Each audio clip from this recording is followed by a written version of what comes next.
Defined benefit pensions are the gold standard for retirement planning, right? Maybe not.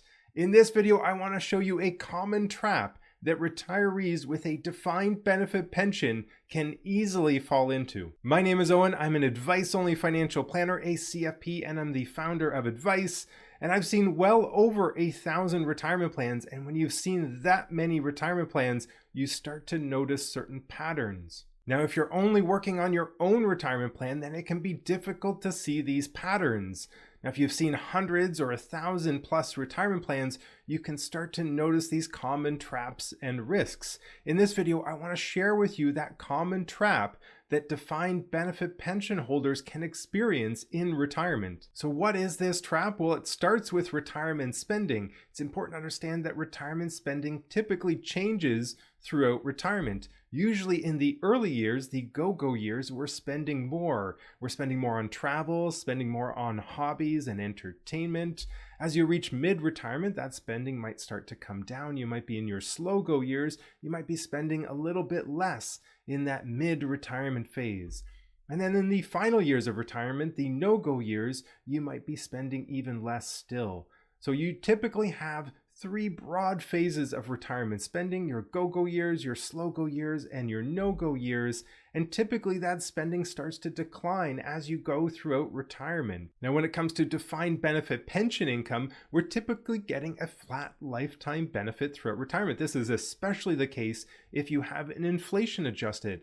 You're getting the same purchasing power for your pension throughout the entire retirement period: early retirement, mid-retirement, and late retirement.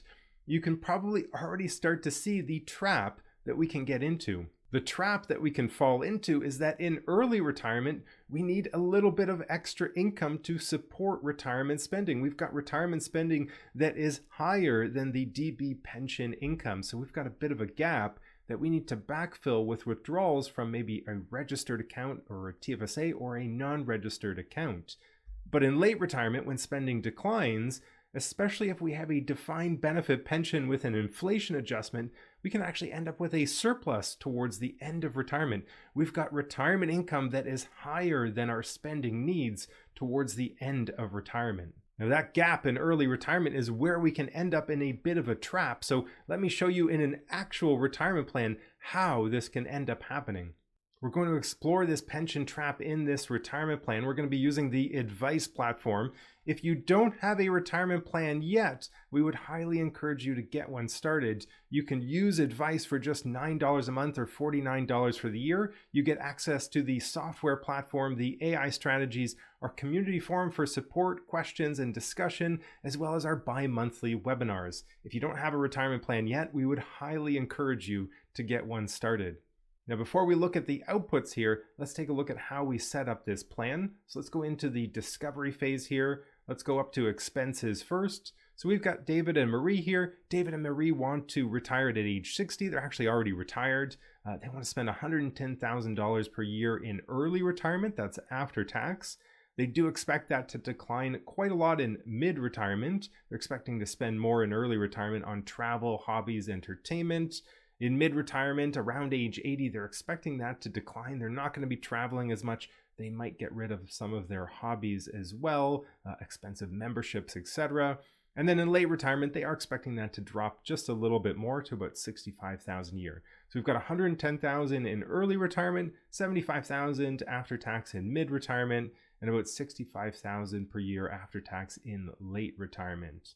For financial assets, they've got about $500,000 here, about $220,000 in an RSP RIF, and they've got TFSAs worth combined about $260,000. I've just got it split equal here for an example, but it doesn't really matter. They can income split their pension, so it doesn't matter necessarily who is holding those assets in this case. Now, for tax and benefits, let's take a look at their pensions. So let's start with OAS. They're going to get the full OAS benefit. For CPP, David's going to get $1,000 a month at age 65. Marie's going to get about $600 a month. Again, they're retiring early at age 60. So if they start at 65, they might get a slightly reduced benefit. Their pensions started this year. David's going to get $40,000 a year with the bridge benefit. Without the bridge benefit, post 65, the lifetime benefit, about $32,500 a year. For Marie, it's a little bit lower, 35,000 with the bridge, goes down to 27,500, but they're getting about 75,000 in pension income in the beginning, and that does drop to about 60,000 after. So they've got quite a bit of pension income here, a little bit less in terms of financial assets. Now let's go back to their plan and see how this all rolls out. So let's explore David and Marie's plan here. We've got pension income of 75,000 a year in early retirement. That drops to 60,000 a year after age 65.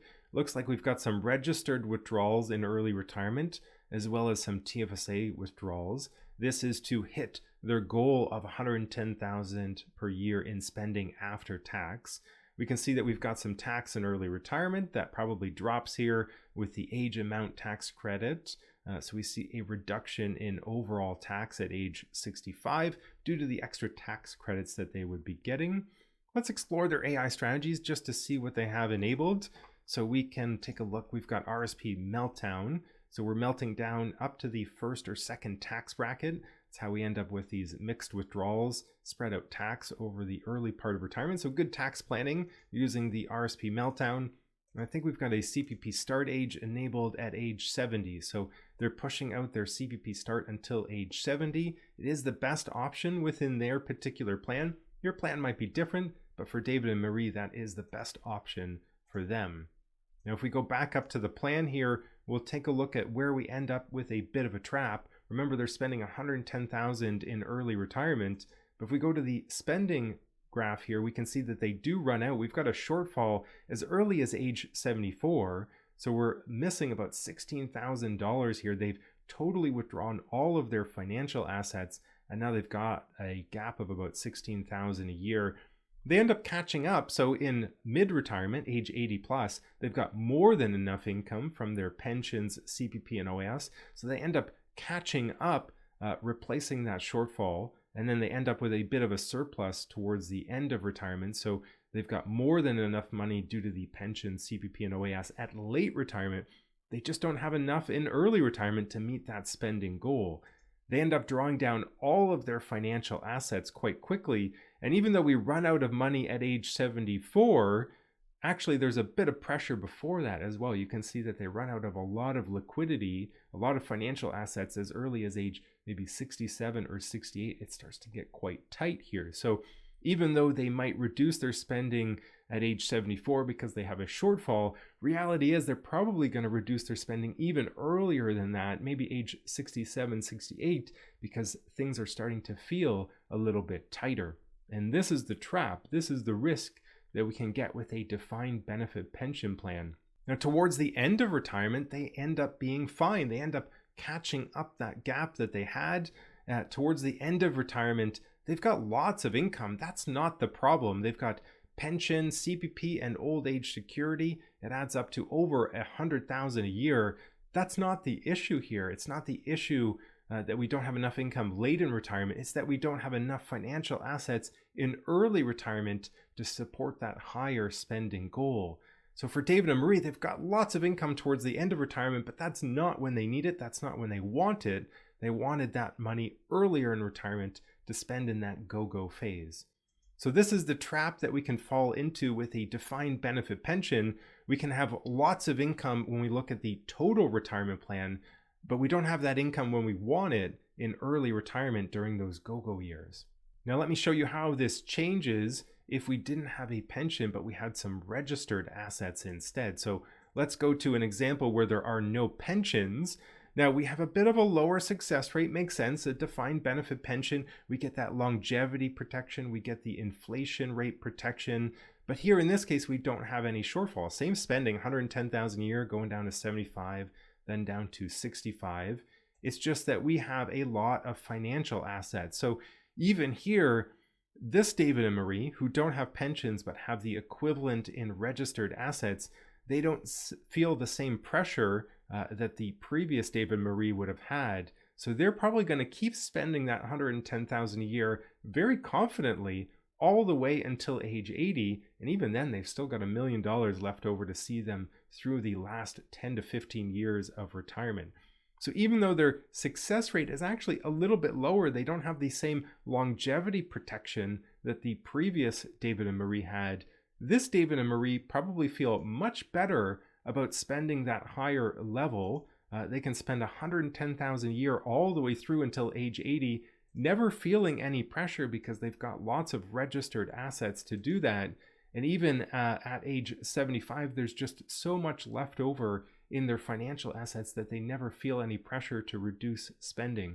So this is the trap with the defined benefit pension income, is that we can actually end up reducing early retirement spending, even though in the end of retirement, we end up in a better financial position overall, better success rate, but we can end up spending less in early retirement because we don't have the retirement cash flow that we need to support a higher level of spending. Now, if you have a defined benefit pension, I don't want you to worry, but I do want you to build a retirement plan. I do want you to understand if this is an issue, if this is a trap within your particular retirement plan. So the way you want to spend money in early, mid, and late retirement, does this end up being an issue for you, and can you avoid it? Make sure you like and subscribe. We're coming out with additional videos around retirement decumulation, case studies like this, and in particular, risks and traps when it comes to retirement planning. So make sure you like and subscribe.